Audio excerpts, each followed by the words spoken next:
আসসালামু আলাইকুম। আপনারা সবাই কেমন আছেন? আলহামদুলিল্লাহ আমিও ভালো আছি। আজকে রান্না করব খাসির মাংস একটু ভিন্ন রকম করে। প্রথমে খাসির মাংসতে লেবুর রস, গুঁড়ো দুধ দিয়ে কিছুক্ষণ ম্যারিনেট করে রাখবো।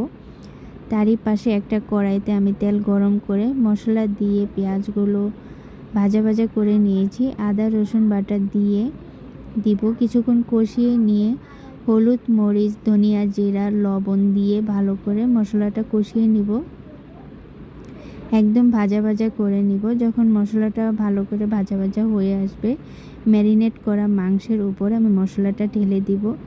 জাস্ট মিক্সার করে এভাবে রান্নাটা বসিয়ে দিব। এটা থেকে মোটামুটি পানি উঠবে। এটা আস্তে আস্তে সিদ্ধ হয়ে উঠবে তখন কিছু পানি দিয়ে আবার ঢেকে কিছুক্ষণ রান্না করব। একদম শুকনো শুকনো অবস্থায় নামিয়ে নিব। হয়ে গেল আমার খাসির মাংস রান্না ঝাল ঝাল। আমার ভিডিওটা ভালো লাগলে লাইক, কমেন্ট, শেয়ার দিয়ে পাশে থাকবেন। আল্লাহ হাফেজ।